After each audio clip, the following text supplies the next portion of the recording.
I did not spoil your stupid movie. It's not true. It's bullshit. I did not spoil it. I did not. Oh, hi, Peril Pals. Chip, chip, chip, chip, chip, chip, chip. Chip, chip, chip, chip, chip, chip. Oh, hi, Mark. This is Diabolical, the comedy podcast where four long-suffering friends dissect film's most dastardly schemes, then try to improve them. I'm your host, Ben, and this week's movie is the Citizen Kane of bad movies, 2003's The Room. So button up your tuxedo, toss the old pigskin around, and let's get diabolical.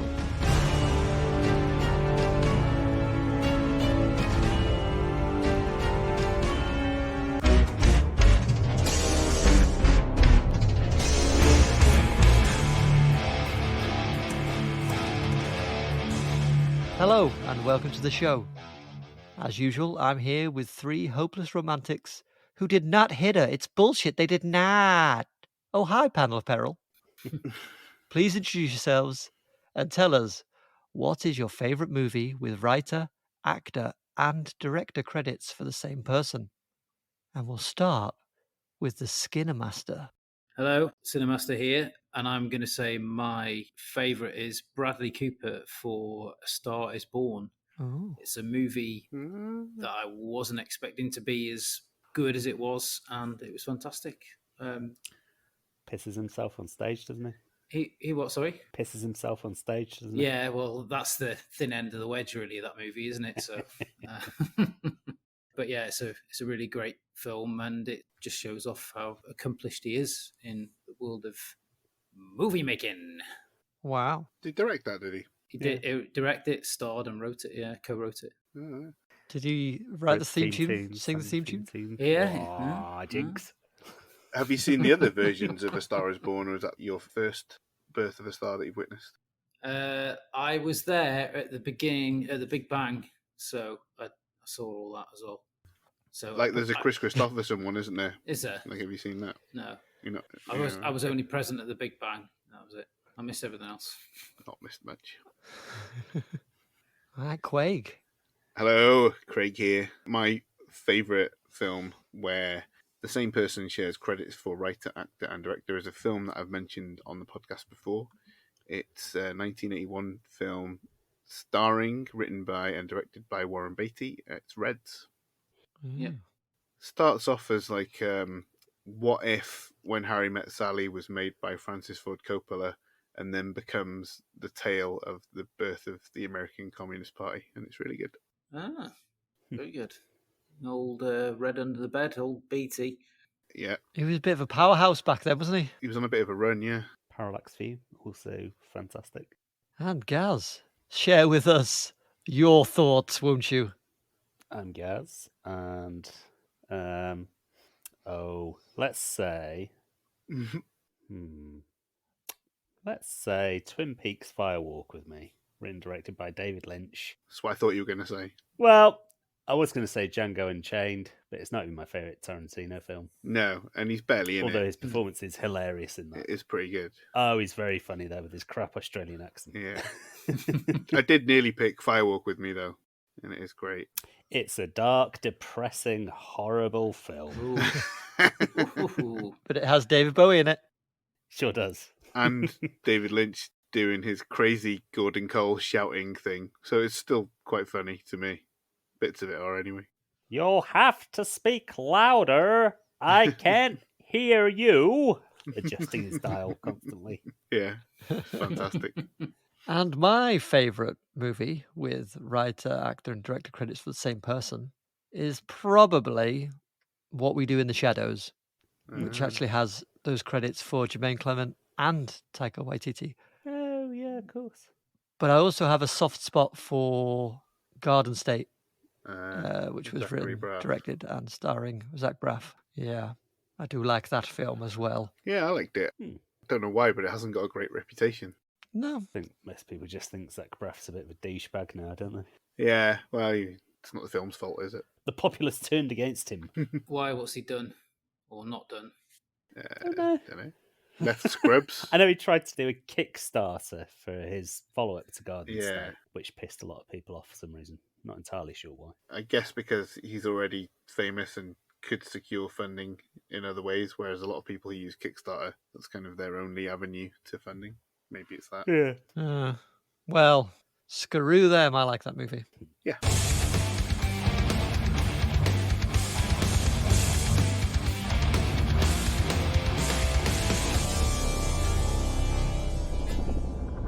Later, we'll be competing to see who can come up with the most diabolical scheme and earn precocious peril points for the Season 4 leaderboard.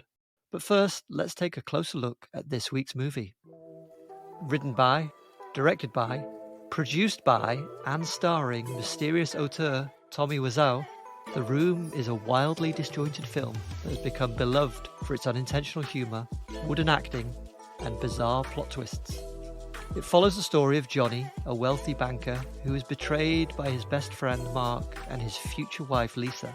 But far more interesting than the questionable plot is the story of how it gained cult status. Wiseau, an independently rich entrepreneur, was fed up of being rejected for every part he auditioned for and decided to fund his own movie, adapting a script he originally wrote for the stage. The shoot was plagued by mass cast and crew firings, inexplicable creative decisions, and take after take after take, as Wiseau repeatedly forgot the lines he wrote himself. Upon release in the summer of 2003, it managed a 2-week run at only 2 theatres, reportedly grossing $1,900, somewhat below its estimated $6 million budget. $6 million? Yeah. Fucking hell.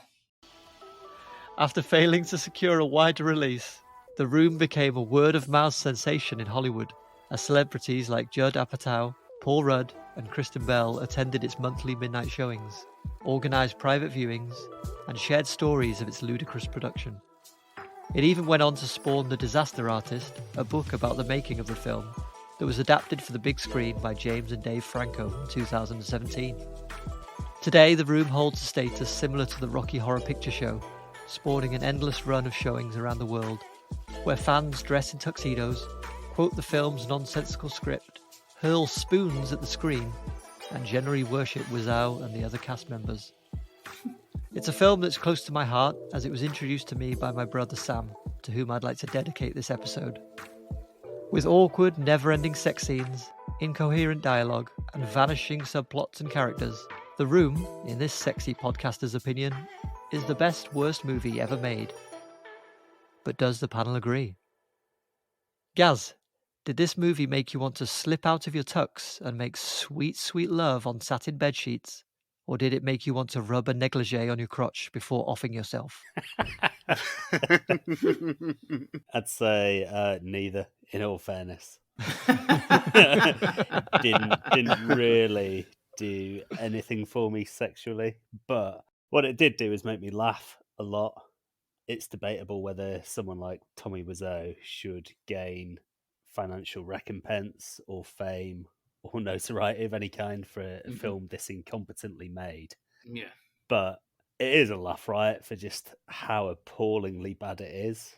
Like you mentioned, the sex scenes, there's like 3 within about the first 15 minutes, and there's reused shots in them. He's thrusting basically into her diaphragm. It's about the height that he's at. Yeah. I said a belly button, yeah. Yeah. They're crumbling roses onto each other, pulling the petals off and giggling every single time. Which is like, is that something anybody's ever actually done? People seem to be having dialogue exchanges within their own heads rather than with each other. Just like they're not talking to each other, they're just talking. Yeah, they just happen to be in the same room. Yeah, ironically enough, maybe that's why it's called The Room. I said it should have been called The Roof because that's where most of this film fucking takes place, on that roof.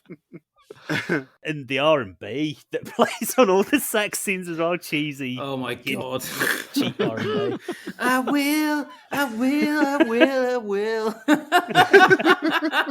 I was quite annoyed at having to watch it when it first came up, but I did enjoy it for just how shocking it truly is, having not seen it before. And yeah, I would recommend it. Yeah, I think it's a bit of a rite of passage for any movie fan. Just to compare it with what's out there. It's a lot of fun. All right, Craig, what were your thoughts? Well, you get these movies, don't you, that people say, it's so bad it's good, and this isn't it. Holy shit, this is a tedious film. I was surprised that Gaz said it didn't do anything for him sexually because it made me bored of sex. And then now I understand why Gen Z hates gratuitous sex scenes in films. I don't know. I've seen all of the funny bits before, I think maybe is the problem.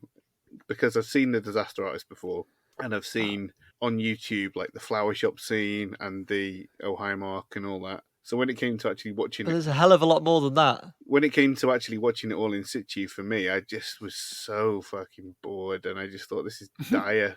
Not even like so bad it's good. I just wasn't enjoying it at all, and it is poorly made. I know he talks about it now, and he says like it's a dark comedy. Bollocks. But that was very much an afterthought. It definitely wasn't. Yeah, it No. definitely wasn't. No way. There's no way. I thought that at first, again, because I've been watching so much Twin Peaks, at first I was like, oh, this is shot like a soap opera. Maybe that's good. Maybe that's like a Lynchian touch. But no, it's not. It's just bad. And there's so much fucking ADR in it. Like, even of the cuts that made it into the film, his dialogue delivery must have been so bad they had to go and do it again, because almost every scene is dubbed. Yeah. I did find some of it funny, and again, obviously it's not intentionally funny. Some bits that I didn't know about it. One of the main ones being that immediately from the outset, Tommy Wiseau looks like he wants to hit Lisa. Like, it's just the way he looks at her. I thought, yeah, I'd believe if she said that he hit her, because he looks like he wants to fucking kill her. Maybe she was one of the problems on the set.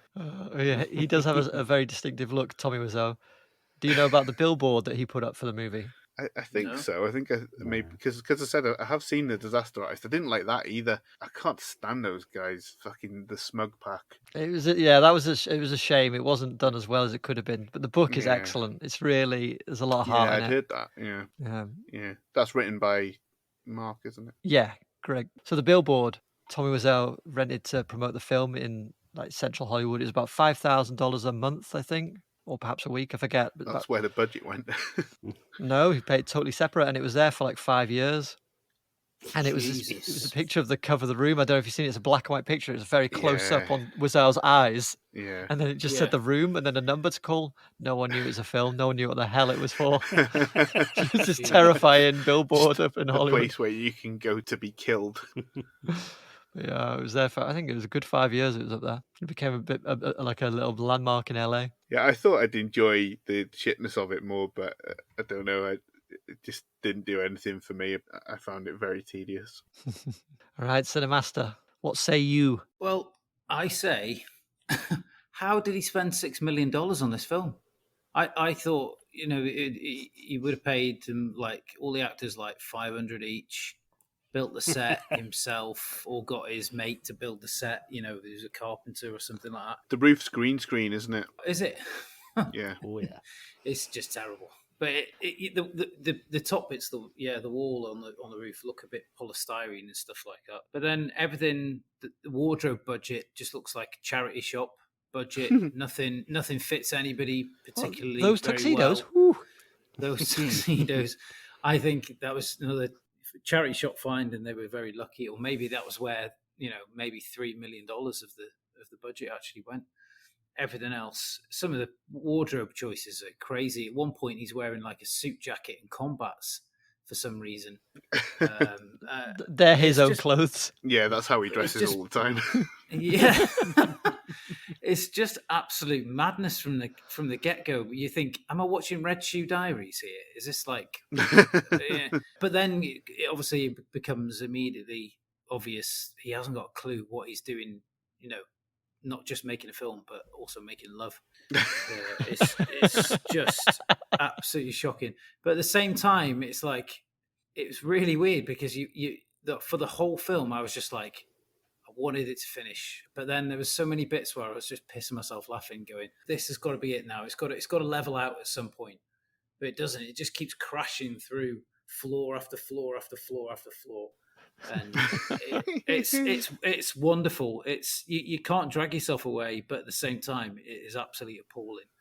And there's just so many talking points, which I'm sure we'll probably all get into. But I've made so many notes, and I was just tired at the end. Like I thought, I'm not going to bother writing any more notes now.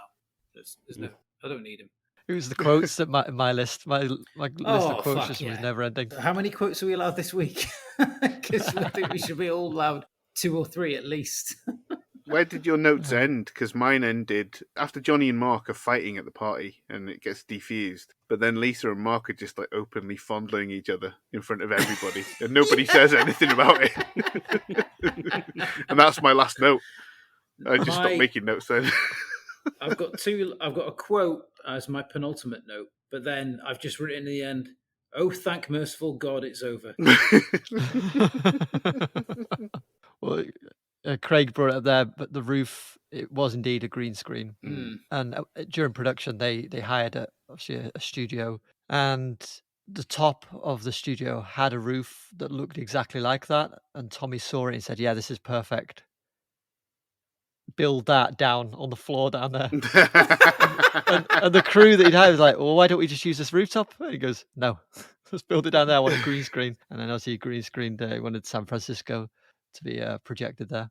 I suppose it's quite responsible of him to not film on a roof where it could potentially be dangerous, and you could get a lot of noise for the takes and stuff like that. And the sex scenes that you said, don't look realistic. Maybe he was just being his own intimacy coordinator, making sure his tackle didn't get anywhere near Lisa's box. Well, he definitely was his own intimacy coordinator. He loves a bit of the Golden Gate Bridge, doesn't he? He's zooming in on it. He's panning from left to right, right to left a couple of times. It's just like, why does he keep doing it? That was all stock footage. None of that was taken for the God, show. he absolutely loves it. It's a very, very reminiscent of Ed Wood, what he was up to, using stock footage, using sets when he could have used exteriors, just having no idea, basically. That's exactly it. And I think that's why, it is one of those where you watch it and you kind of laugh at how ridiculous it is. But the reason why I suppose I connect with it is I see that there was a man who just wanted to create something. He had this burning desire to create something, and he put his whole heart and his soul into it, but he just didn't quite make it. Yeah. But it's that heart that there. It's not like a bad movie that's been made by a studio and it's just there's meddling, there's no heart in it. The heart's been ripped from it by studio or rewrites or whatever. Yeah. You can still see the heart there. It's just the execution of the idea was not great. He's the personification of more money than sense. One of the things, presumably this is in the screenplay, and just the fact they didn't look at it and edit it out, is how many times they repeat the exact same conversation between Lisa and her mother. Yeah. He's got loads of money. He's great. He's getting a promotion. He's great. What's the problem? Marry him. He's great. He's your husband. Yeah. Marry him. But he's got this incredibly brilliant job. But he lives in a very modest apartment, and all he ever does is buy his missus roses. Yeah, every fucking day. Sorry, modest apartment. It's got a spiral staircase. That's the ultimate luxury. Yeah, it's not very sturdy though, is it? Yeah, a place like that, in a city like that, would cost shitloads, wouldn't it? Oh yeah, San Francisco prices are crazy. Yeah. But yeah, obviously he's not a native English speaker.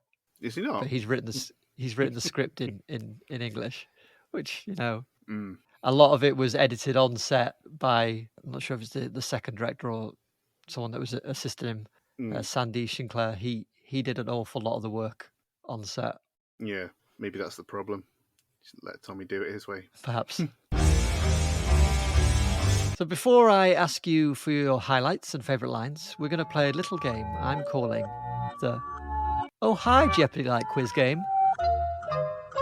I have several categories for you, each with a question related to the room. You'll get a chance to pick a category and answer a question.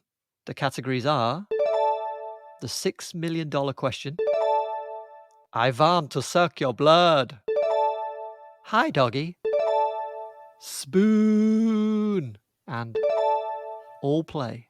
And just remember, everybody, all play is not a category. It means everybody plays, okay? That's so obvious. No one else needs to know that. Cinemaster, pick a category. Go for the $6 million question, please. Okay. Considering most of the movie takes place in the eponymous room, a different room, and a rooftop, what did the lion's share of the $6 million budget go into? It's got to be the green screen and the set building for that, surely. That was a big chunk of it. Basically, the production costs, Mm. specifically camera-related production costs. Oh, So right, Wiseau okay. decided to shoot the film both in 35mm film and digital, side by side. Hmm. It was the cusp of the turnover between digital and film. Right. He didn't know which one was better, so he filmed both, which Fucking required a hell. custom-built apparatus, double crew, and instead of renting the Jesus. cameras, he decided to buy them. Lunatic. Yeah, Absolute madman. Yeah. a huge chunk of the budget went I on that. say again, more money than sense. Yeah. But, he's a very mysterious figure and kind of little known that's confirmed about his past. But he moved to America to live with his aunt and uncle is what the theory is. And, he came from nothing and he worked his way up and became independently rich. Still, not quite the Arnold Schwarzenegger story, is it? Not quite. All right. Craig, pick a category. What else could the ghost of Count Thacula pick? But I want to suck your blood. Okay.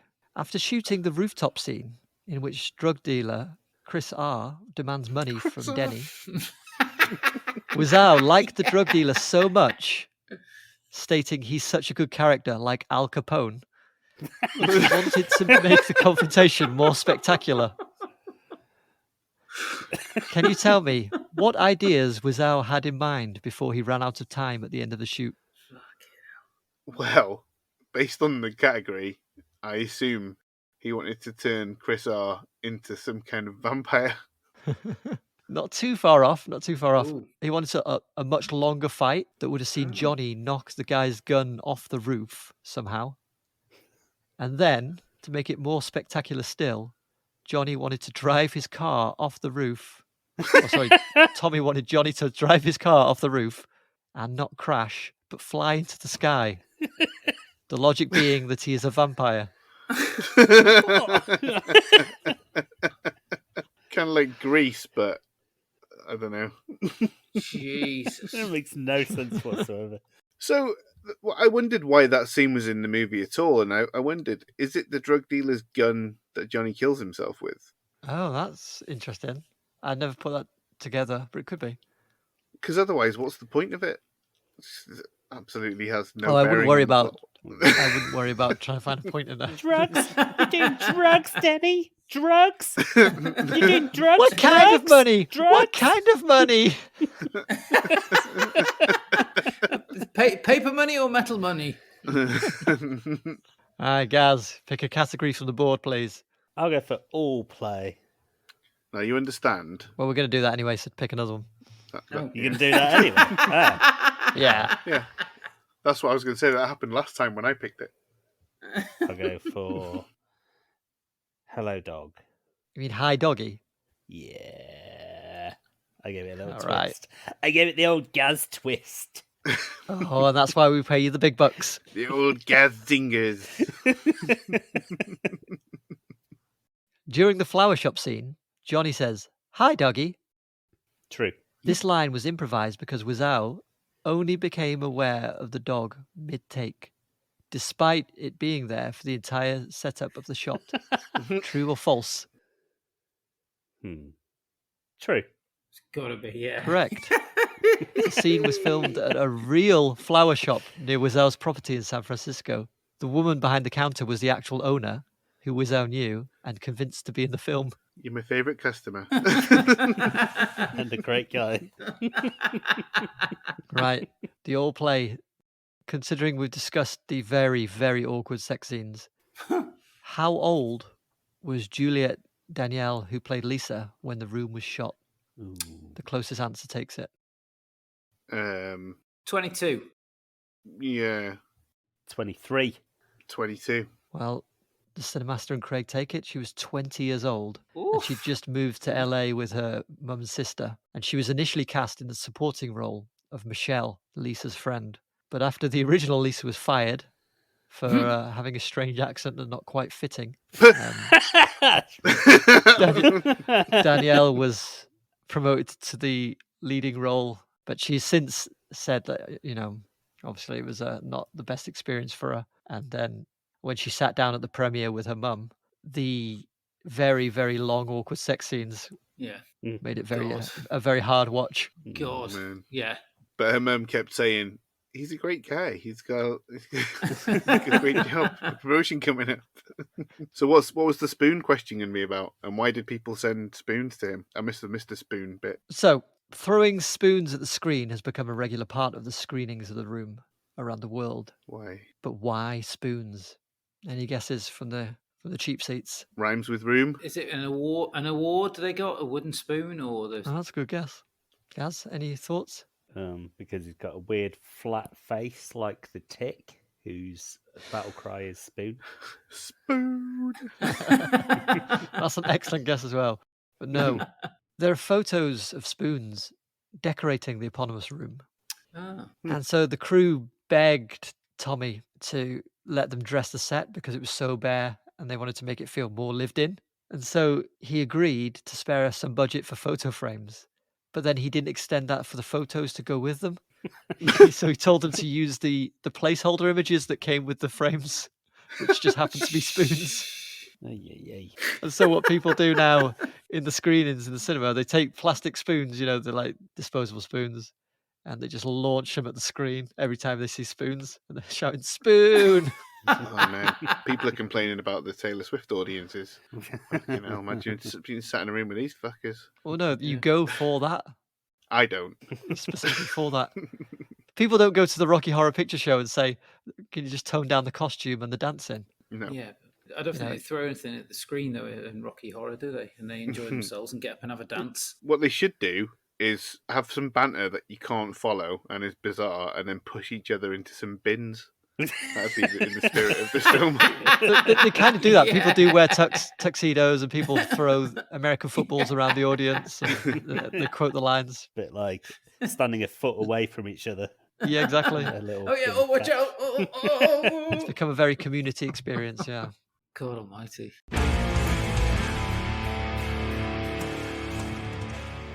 Okay, let's move on to our favourite moments. Craig, I'll ask you to kick us off. What was your favourite or most incredulous moment? My most incredulous moment, I'll say, is the sex scene that isn't involving either Lisa or Johnny. It's a guy that I've named Chuck Fuck Mike. And Chuck Fuck Mike uses Johnny's house or something because Lisa's a real estate agent. I don't fucking know.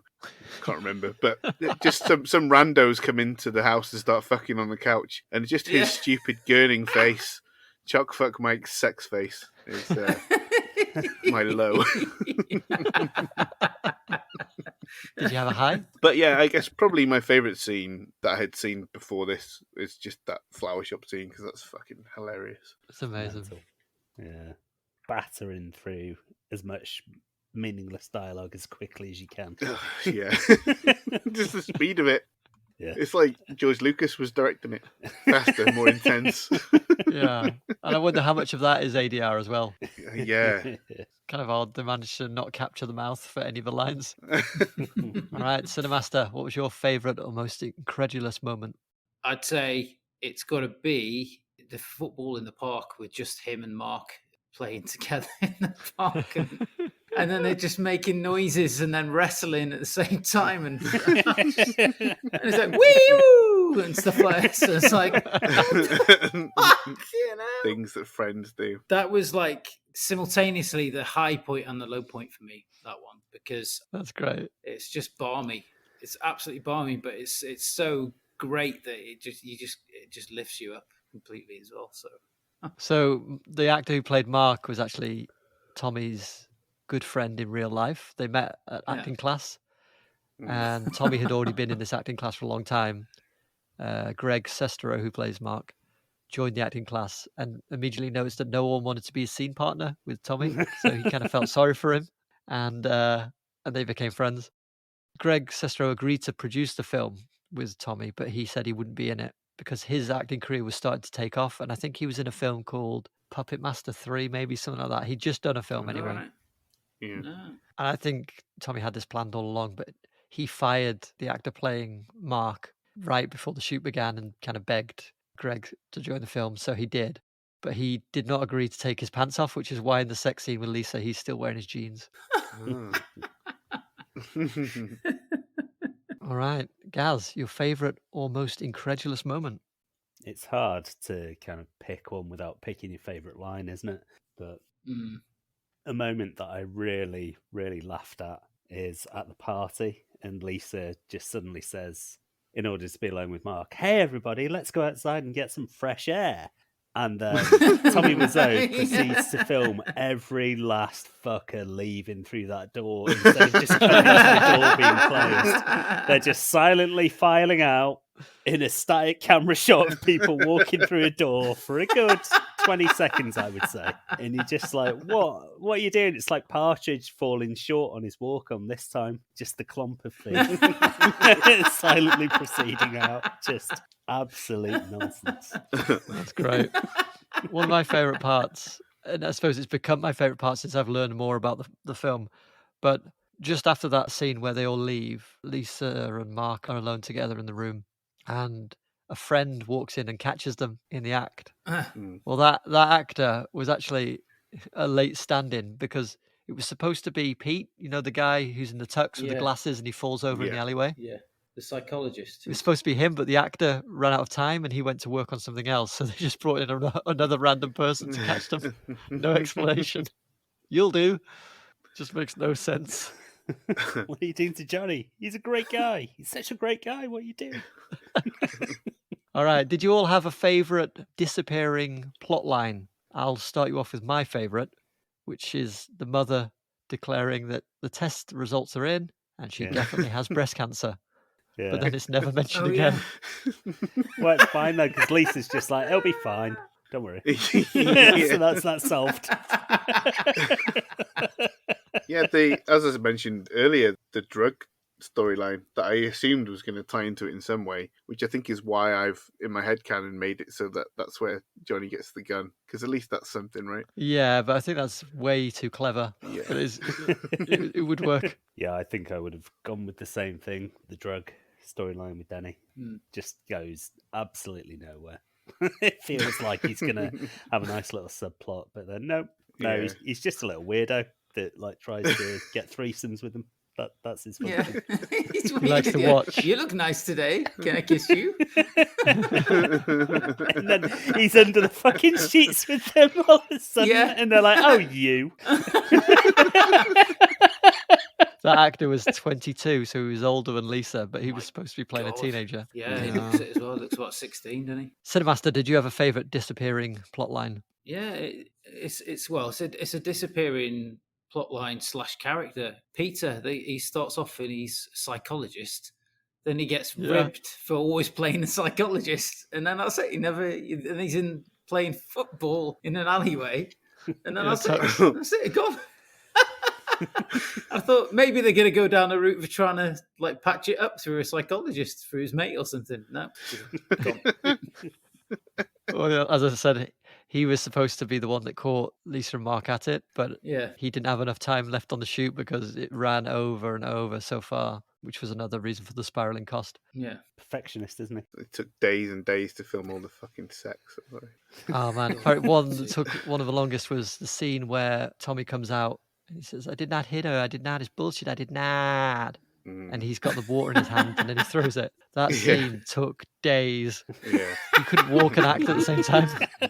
You have seen on the Disaster Artist trailer even when all the crew and the director are saying the line to him verbatim, just doing it in chorus. And they all know it off by heart because he's done it so many times. Does that include his Joker audition? No, I don't think so. Have you seen his Joker audition? Yeah, he just filmed it himself, didn't he? I think that was after Disaster Artist came out, wasn't it? Let's have a look for them. There's some good ones. He does a Shakespeare one in a mall in LA, going down an escalator, dressed in like oldie worldy dress, going to be or not to be. I think he gives. It's a very good one too. I said before that he's on a Tim and Eric sketch thing as well, so that's worth checking out. Yeah. Find it.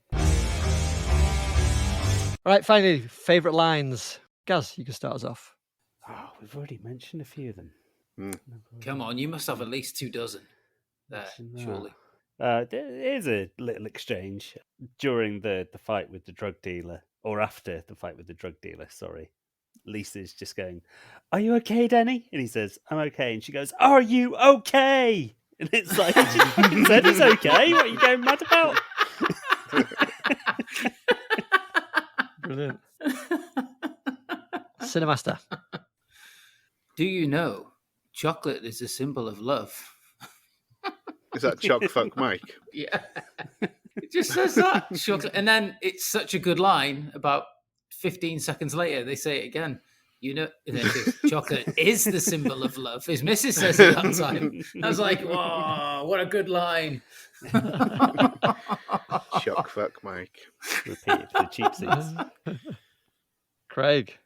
Well, in what I assume is a bit of an autobiographical scene where Johnny is telling his assembled friends kind of the story of his life. He explains why he couldn't get cash out at the YMCA. And he says, well, because it was an out-of-state bank. Cracked me up for some reason. It's just such a tedious detail. Yeah. So my favourite, and there's so much to choose from, but is an exchange between Mark and Tommy, or Johnny rather. They're on the rooftop talking about, women in general. Mark says, people are very strange these days. I used to know a girl. She had a dozen guys. One of them found out about it.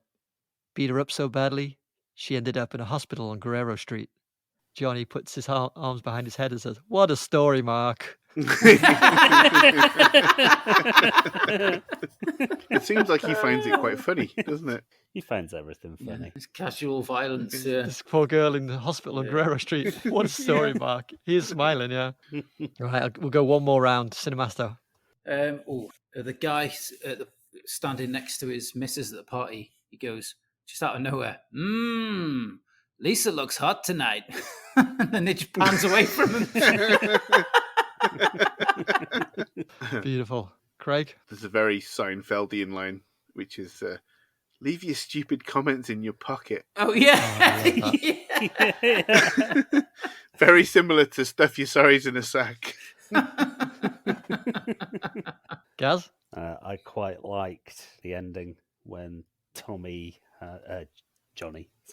has shot himself in the mouth with a gun, and Lisa just says, "Is he dead?" And he's just like, I think he's pretty obviously dead. A huge pool of blood on the floor. Yeah, and he's not blinking or breathing. My final line connects to that. Lisa's hoping that they can finally be together. And Mark says, as far as I'm concerned, you could drop off the earth, and that's a promise.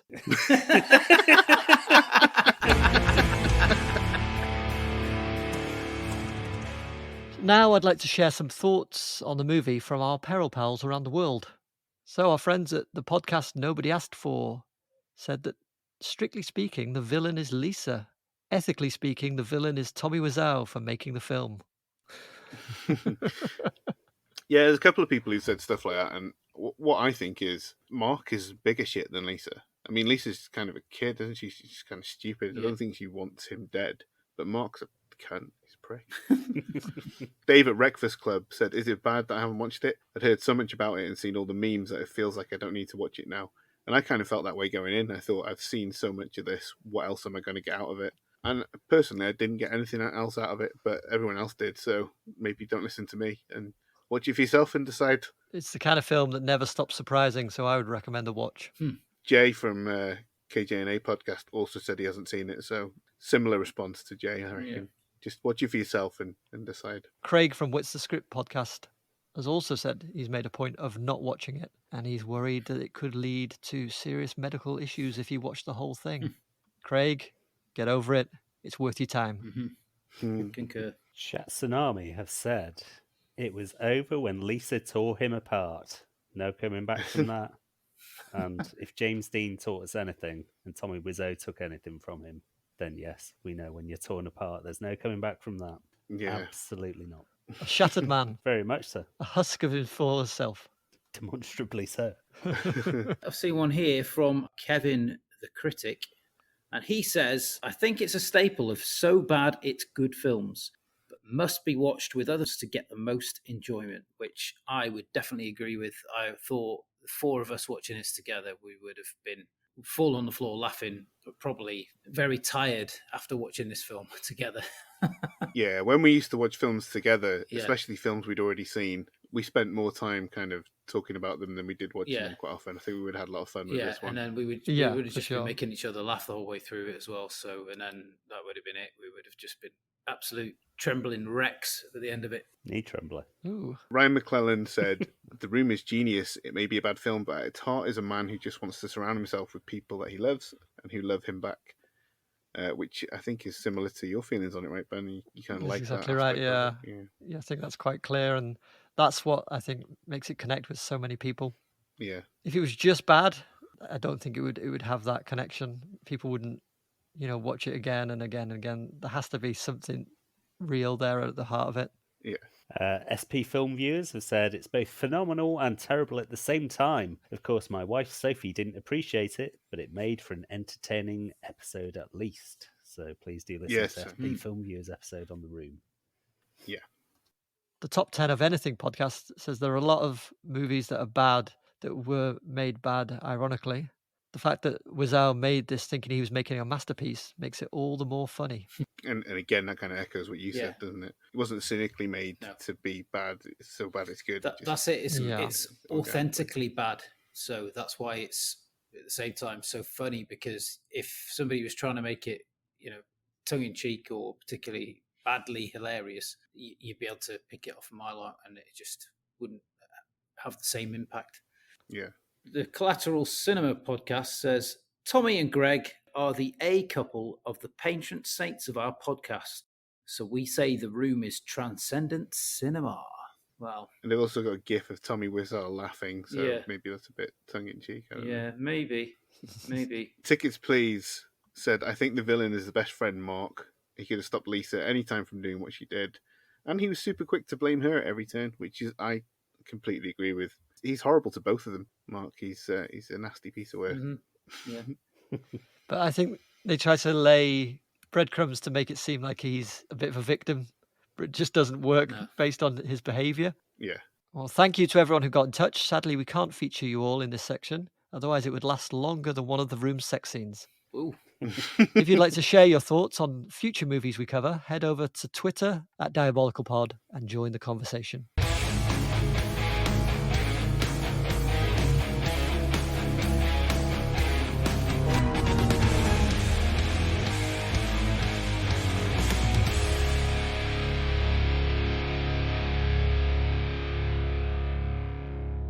Vile temptress Lisa turns on Johnny, seemingly for no good reason, telling lies and seducing his best friend in order to get away from him.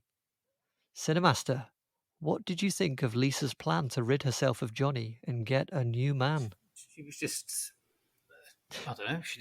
It was just, it crashed from one disaster to the next, didn't it? And then she didn't pick a plan and stick with it. She just kept going from one to the other.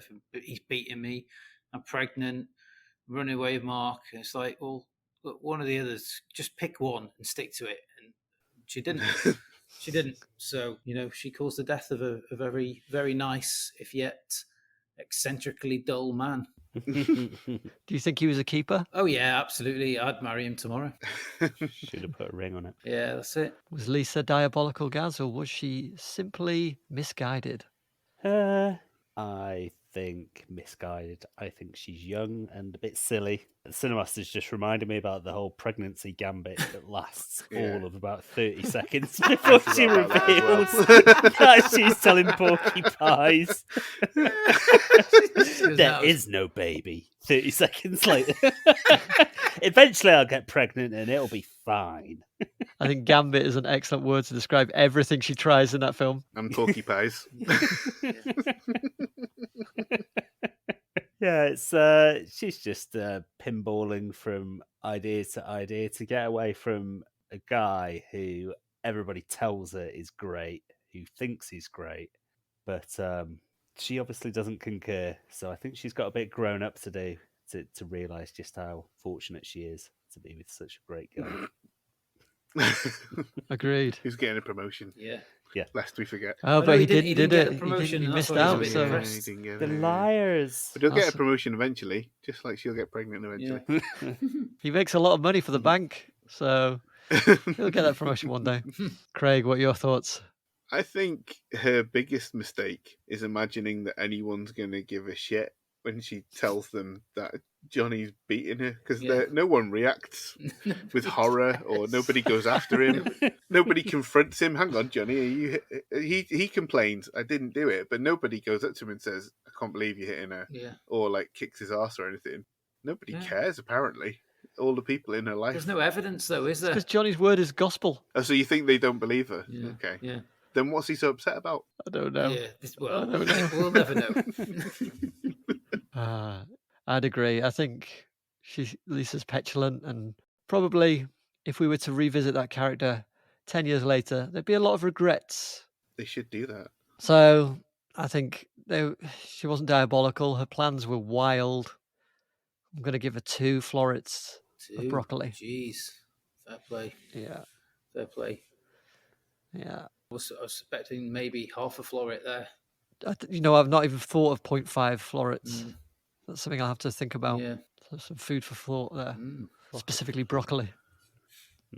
Okay, before we move on to the competition round, we'd like to ask you to take a moment to hit subscribe and leave us a 5-star review on the very platform you are listening on, preferably Apple. It only takes a moment, and it's the best way to help us expand our lovely group of Peril Pals around the world. Who knows? Maybe we'll all get together in our tuxes for a game of catch one day.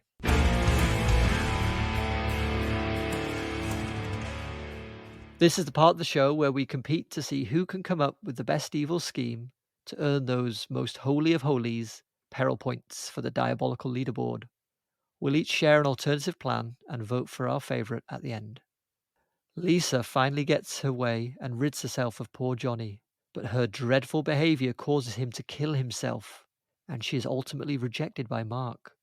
Craig, how would you have gotten rid of Johnny while making sure you ended up with the lovely, lovely Mark?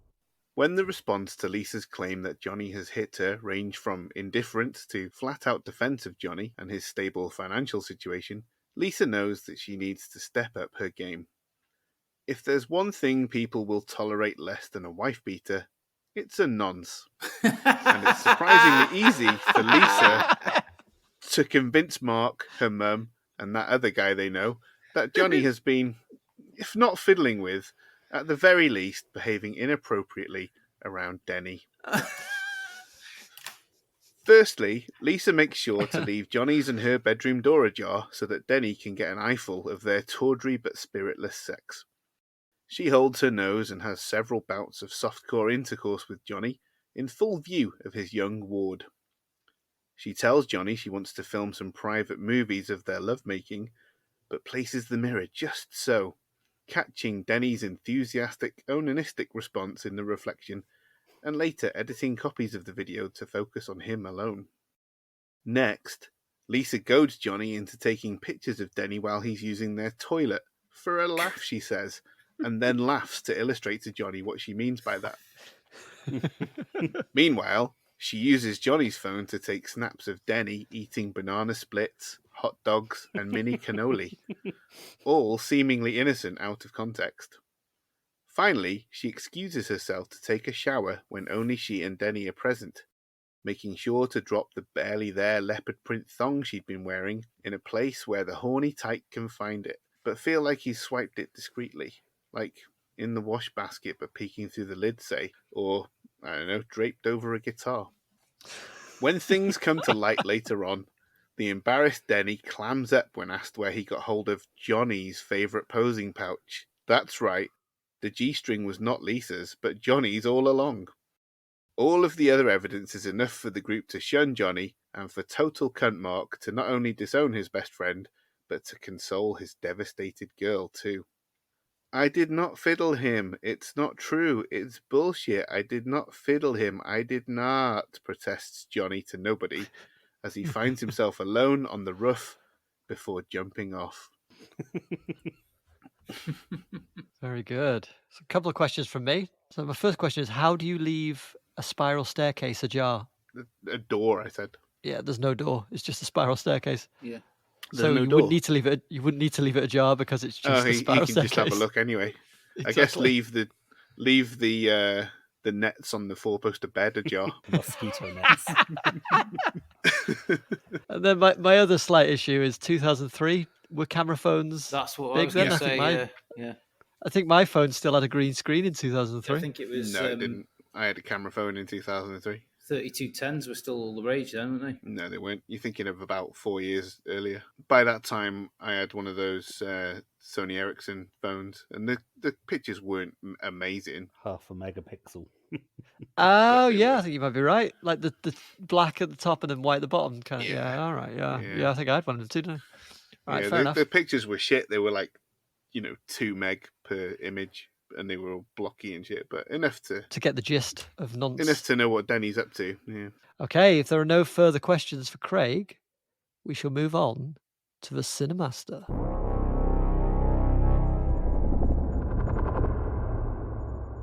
Mom, I found out a terrible secret about Johnny. He's a robot sent back from the future. Sent back to alter the course of history for one lucky lady. Except, he's a dud. What? What do you mean, Lisa? He's a Terminator? No, Mom. Much worse. He's a Shermanator. He thinks he's cool, but he has these weird lines he thinks are good pickups, but they're not. In fact, he only sleeps with women because they feel sorry for him. That's his power. What? It's true. At first I thought his shit clothes that don't fit and his deadpan reaction to everything was cute. But after all this time, it's worn off. He told me the other night, chocolate is a symbol of love. That's when I realized he's a total dork and a Shermanator. Now you mention it, the only reason I like him is for apparently well-paid job that keeps him in those baggy clothes. What can we do? You're going to have to shoot him, Mom. I found a gun in his jewelry box upstairs that he took from the drug dealer for some reason. What? Why do I have to do it? 'Cause he suspects me. He keeps doing this shifty things when his eyes when he comes into the flat. I'll blow his mother fudging brains out. How much are you gonna pay me? $3,995? Call it $4,000. I'll do it with a vengeance. Later on, Johnny comes back with yet more roses and a mixed kebab and chips. As Johnny starts doing something weird, in prelude to lovemaking, he will enact upon Lisa. Her mother pops out and shoots Johnny through the left temple, spraying Lisa with blood and brains. Lisa screams and punches her mother, knocking her out cold. She then immediately calls the police in a fake panic. The police get there and find her mother, Sparko, on the floor, and Lisa distressed and covered in blood. Lisa tells them what's happened and says her mum is totally senile and thinks Johnny's a time-traveling robot and that's why she killed him. Her mother wakes and tries to tell the police. Lisa put her up to it, but those sound like the words of crazy old sideshow mother. They immediately lock her up and throw away the key.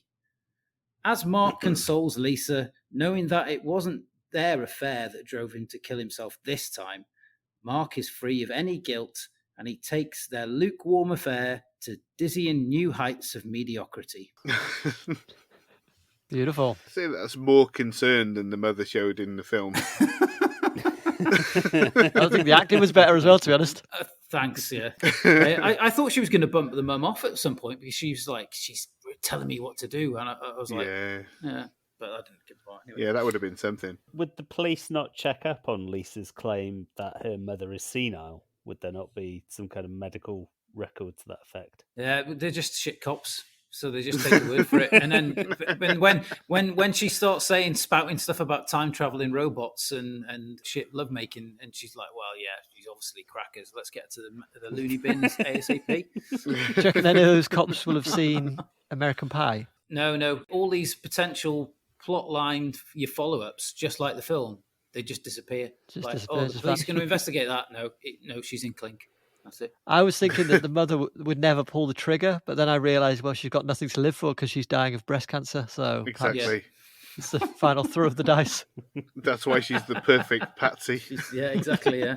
Well, what about this? Mhm. Your Mark. Mhm. Like all men, you're wondering if your missus is going to turn into her mother. Isn't he, Mark, going to be too scared to date Lisa, worrying that eventually she's going to think that he's a robot from the future and that the police won't believe that he isn't, and she'll kill him. He's a very hot young thing that likes to keep his pants on while he's making love. So he'll have women queue around the block. I dare say you're right. All right, Gaz. Would you like to share your plan with us? I'd love to. Johnny really is an insufferable tool, despite he and others insisting that he is the greatest guy since sliced bread. Constantly buying me flowers, mainly so that we can drip-drop the petals onto one another as we engage in what he calls sex, but I call him rubbing his dick against my belly welly. Stringing along our lovable dipshit of a friend Denny, and laughing constantly, seemingly about nothing. That's it! Eureka! Yippee! And other exclamations. I shall simply tell him the funniest jokes on the fledgling internet so that he simply laughs himself into either psychosis or death. My weapons shall be the following. Joke 1. What's the best thing about Switzerland? I'm not sure, but the flag is a big plus. Joke 2. Oh, Jesus. Did you hear about the actor who fell through the floorboards? He was just going through a stage.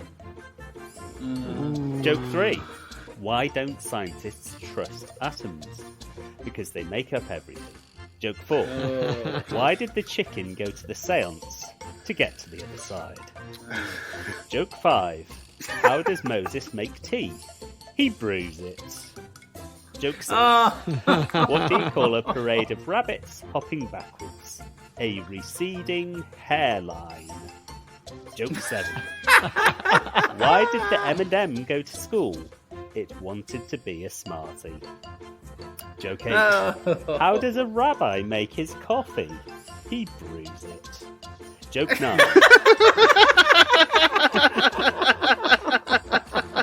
Joke 9. I poured root beer into a square glass. Now I just have beer. Joke 10. God. What do you call a rooster staring at a pile of lettuce? A chicken sees a salad. Joke 11. How does Jewish Kiss singer Gene Simmons craft homemade mead? He brews it.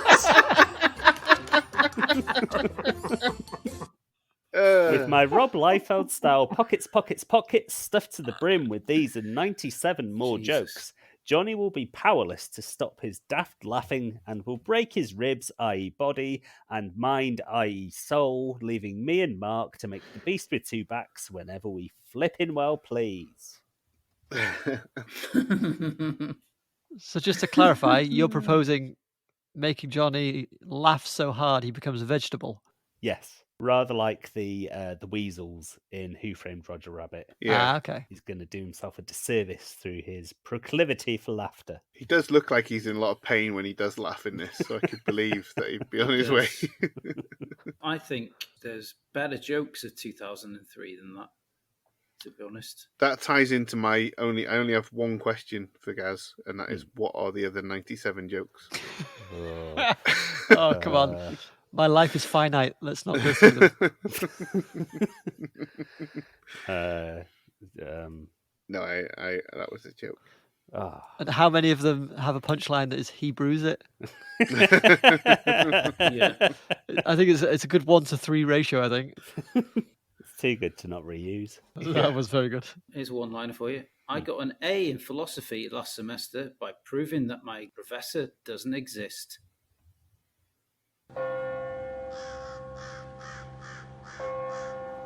What? I don't get it. I got an A in philosophy. You don't need to repeat it. We all heard it. Okay. Yeah. Copy editing is a very stressful line of work. Every time one of us misses a period, we get really nervous. Yeah, okay. That's an American joke. Two- About a full 2003 was a shit year, wasn't it? stop. Yeah. Shit year for jokes.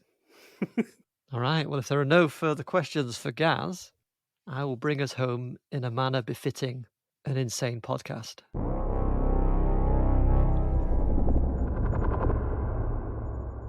What kind of money? Screams Lisa as she shakes some much needed sense into Denny. He's a bad man. You shouldn't have anything to do with him. Who knows what he might be capable of? A wicked smile creeps across her face as she leaves the rooftop. That night, she tells Johnny how badly she feels for Chris R., the drug dealer who pointed a gun at young Denny. He deserves a second chance. Not everyone is as fortunate as we are, Johnny. Let's post his bail. You can afford it. Anything for my princess, laughs Johnny. Mm. The next day, they go to the police station and get Chris R. out of jail. As they walk home, explaining to the street tough the error of his ways, Johnny suddenly remembers he has an important meeting with a client that will make the bank a lot of money. Take care of my future wife, laughs Johnny as he climbs into his cream Mercedes. Once Lisa and Chris R. are alone, she explains her devious plan. As a gun-toting criminal, Chris R. is happy to accept her reasonable terms, although revenge for putting him in prison is more than enough motivation. That night, as Lisa and Johnny are making never-ending love, a muscle-bound figure in a vest and balaclava runs up the spiral staircase. It's none other than Chris R. in disguise. He grabs Johnny by his dyed black hair and knocks him out with the butt of his gun. When Johnny wakes, he finds himself in a dark room tied opposite a woman with blonde hair. Lisa? Laughs Johnny. No, it's Michelle, Lisa's best friend who occasionally uses Johnny's apartment to engage in sexual activity with her boyfriend Mike. Michelle explains that she was also bonked on the head during intercourse. Hey, we got a lot in common, don't you? Laughs Johnny. I guess we have, says Michelle, luxuriating in every tingle emanating from her groin as she stares into Johnny's wealthy eyes. Thrust together in such extreme circumstances, it's only natural that Johnny and Michelle quickly fall in love. I love you and will make you my future wife, laughs Johnny.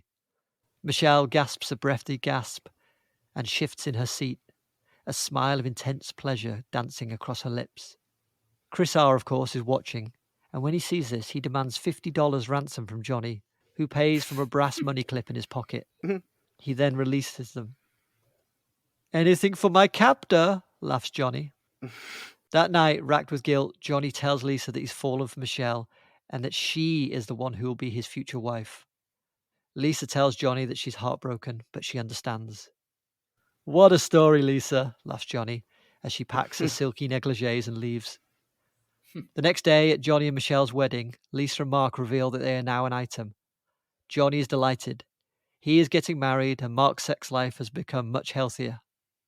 It will be several days before the police discover Mike's lifeless body in his Honda Civic at Makeout Point, the engine running, and a garden hose running from the tailpipe. Wait, Mike?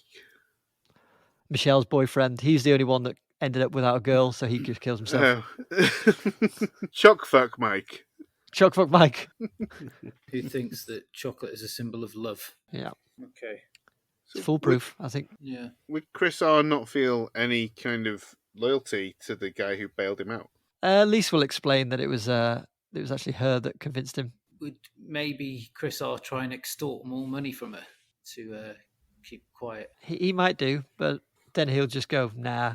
I like it.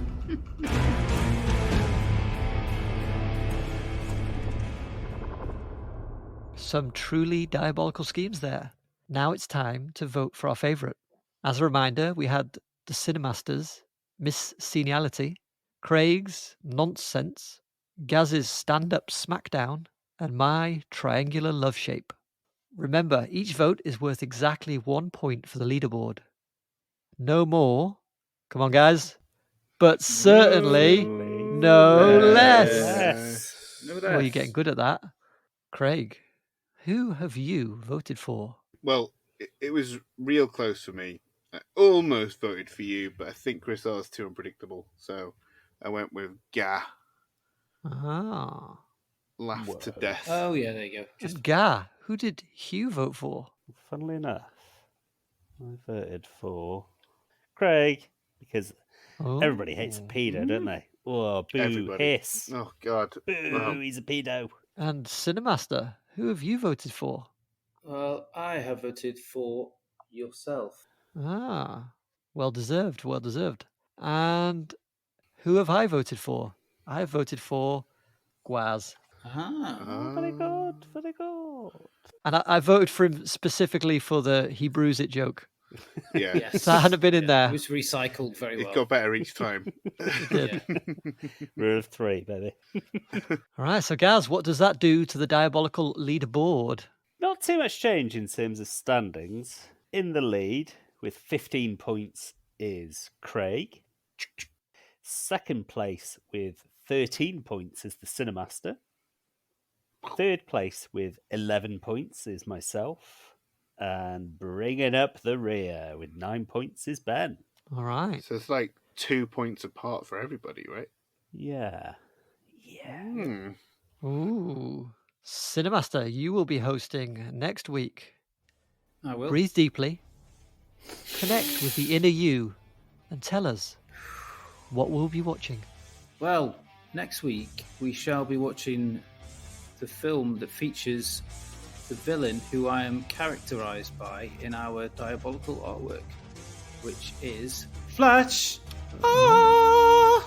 Flash Gordon. Ooh.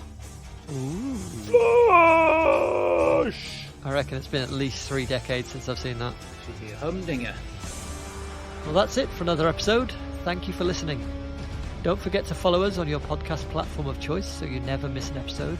But most importantly, leave us that all-important review and tell your friends about us. We love producing this podcast for our precious Peril pals planet-wide. And we also love alliteration. For more nonsense and movie trivia throughout the week, follow us on the social medias at Diabolical Pod. And join us next time when we'll be discussing Flash Gordon. And remember, you're my favourite customer.